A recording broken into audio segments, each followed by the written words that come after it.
Hello student, welcome to all of you in my YouTube channel Study with Sir। Student सबसे पहले तो मैं आप लोग को बहुत बहुत धन्यवाद देता हूं कि आप लोग की सपोर्ट से मेरा ये YouTube चैनल के 200 सब्सक्राइबर हो गए हैं और उम्मीद करता हूं कि आप लोग अपना सपोर्ट इसी तरह बनाए रखें ताकि ये चैनल जो है जल्द से जल्द 1000 सब्सक्राइबर अपने पूरे कर लें और ये चैनल जो है जल्द से जल्द जो है मोनेटाइज हो जाए।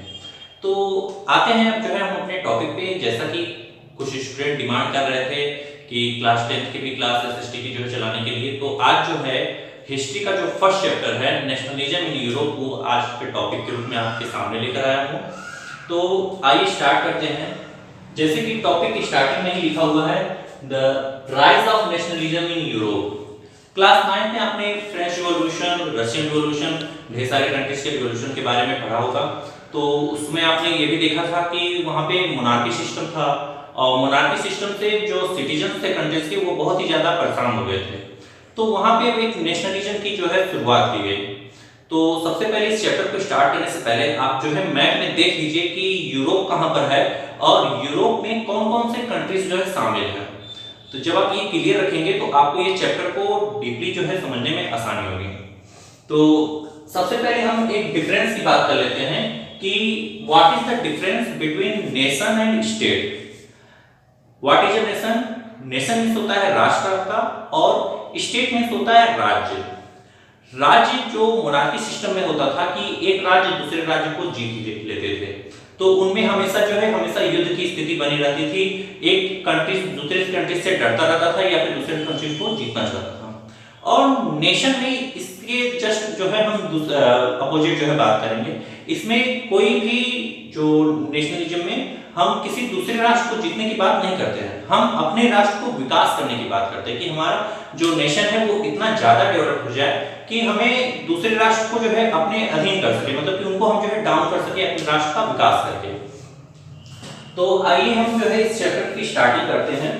तो सबसे पहले हमें एक आर्टिस्ट के बारे में जो है देखेंगे जिसका नाम है फ्रेडरिक सॉरी। फ्रेडरिक सॉरी जो है ये एक आर्टिस्ट है, पेंटर है जो एक पेंटिंग बनाता है।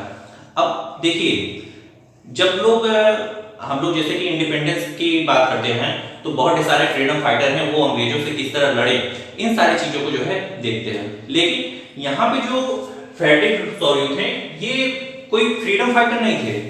उन्होंने अपने एक विचार को एक पेंटिंग के माध्यम से जो है रखा। उनकी जो पेंटिंग थी वो 1848 में सामने आई और ये जो है फ्रांस के एक आर्टिस्ट थे और इन्होंने एक सपना देखा था और उस सपने को जो है उसने अपनी पेंटिंग में उतारा था। और इनका जो सपना था वो था डेमोक्रेटिक एंड सोशल रिपब्लिक की, मतलब कि जो सारे राष्ट्र हैं यूरोप के जितने भी देश हैं हर जगह जो है डेमोक्रेसी हो, मतलब कि लोकतंत्र हो। पहले क्या था कि पहले मोनार्की सिस्टम था, वो चाहते थे कि मोनार्की सिस्टम ना होके डेमोक्रेसी हो और इसके अलावा जो है वो सोशल रिपब्लिक की जो है बात करते थे।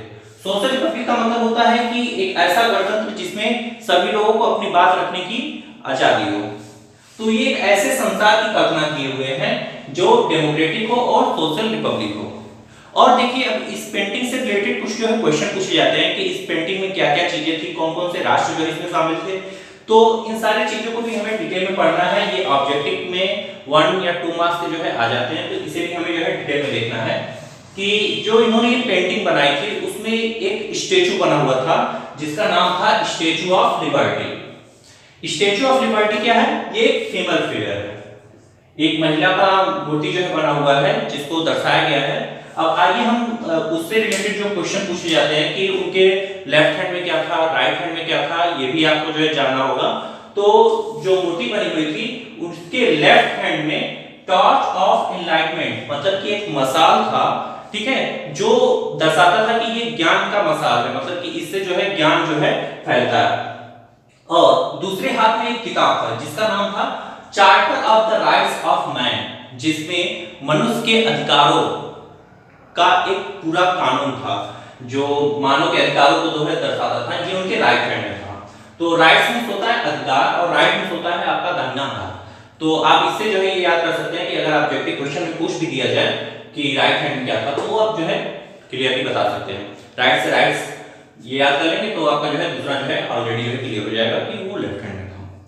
तो ये तो हो गया फीमेल फिगर की बात में। अब जो है पेंटिंग को जब आप बारीकी से देखेंगे तो उसमें आपको कुछ चीजें दिखेंगी कि मार्च पास्ट करते हुए कुछ लोग जो है जा रहे थे, मतलब कि वो लोग जो है डेमोक्रेसी के सपोर्टर थे। वो लोग चाह रहे थे कि डेमोक्रेसी जो है अब यूरोप में आ जाए, और जितने भी मोनार्की सिस्टम से रिलेटेड जितने भी भवन थे, जितने भी बिल्डिंग्स थी, वो सारी चीजों को जो है नष्ट किए हुए अवशेष जो है वो भी पेंटिंग में उन्होंने दिखाया कि अब सभी लोग जो है उस मोनार्की सिस्टम से उब चुके हैं, मोनार्की सिस्टम को वो लोग नहीं चाहते हैं, उसके अवशेष जो है जगह जगह पे पड़े हुए हैं, और सारे कंट्रीज जो है अपने नेशन के फ्लैग लेकर जो है मार्च पास्ट करते हुए उस मूर्ति के चारों तरफ से चल रहे हैं।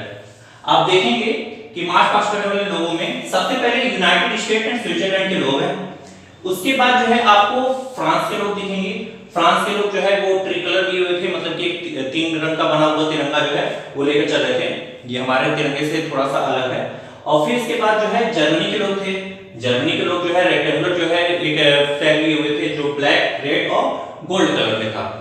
और उनके बाद जो है ऑस्ट्रिया के लोग थे, ऑस्ट्रिया के बाद लैम्बॉर्डी, लैम्बॉर्डी के बाद पोलैंड, पोलैंड के बाद इंग्लैंड, और इंग्लैंड के बाद आयरलैंड, आयरलैंड के बाद हंगरी, और हंगरी के बाद जो है रशिया के लोग जो है एक लाइन से जो है उसकी परिक्रमा कर रहे थे। तो ये तो हो गई कि किस किस राष्ट्र के लोग जो है उस स्टैच्यू ऑफ लिबर्टी के चारों तरफ जो है घूम रहे थे। और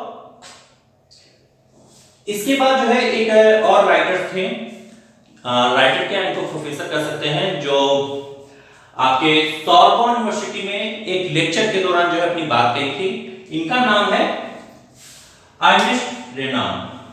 अर्नेस्ट रेनान जिनका डेट ऑफ बर्थ 1823 और डेथ जो है 92 था।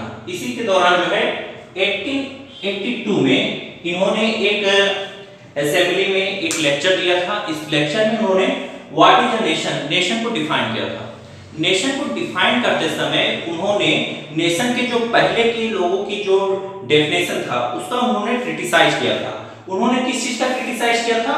तो उन्होंने क्रिटिसाइज किया था कि nation is formed by common language, race, religion और टेरिटरी। मतलब कि पहले के लोग जो मानते थे कि एक जो नेशन होता है वो किसी वर्ग विशेष का हो, या एक भाषा से संबंधित हो, या एक क्षेत्र हो, या एक कोई उपनिवेश हो, तो उनको लोग जो है नेशन मानते थे। तो इस चीज को वो विरोध करते थे कि वो जात पे आधारित नहीं होना चाहिए, लैंग्वेज पे आधारित नहीं होना चाहिए, बल्कि वो किसका सपोर्ट किए थे? उन्होंने सपोर्ट किया था a nation is a contention of long past of individual sacrifice and devotion. तो उन्होंने जो नेशन का डेफिनेशन दिया था उसमें उन्होंने इस बात का जिक्र किया था कि नेशन जो है वो लोगों की त्याग, तपस्या और इन सारी चीजों से बनकर जो है होना चाहिए। उसमें लोगों के संघर्षों को, बलिदानों का मेंशन होना चाहिए, और जिसमें नागरिकों के अधिकारों का भी जो है जिक्र होना चाहिए कि नेशन वही है जिसमें सभी लोग जो है आसानी से और स्वतंत्रता पूर्वक जो है रह सके। तो ये तो हो गया शॉर्ट समरी जो है। नेक्स्ट पार्ट में आप जो है फ्रांस का रिवॉल्यूशन और कैसे जो है उसमें चेंजेस आए इसके बारे में जानेंगे। तो उसे जानने के लिए नेक्स्ट पार्ट के लिए जो है इस चैनल पे जो है सब्सक्राइब कर दीजिए, लाइक, कमेंट और शेयर कराना मत भूलिएगा। Okay friends.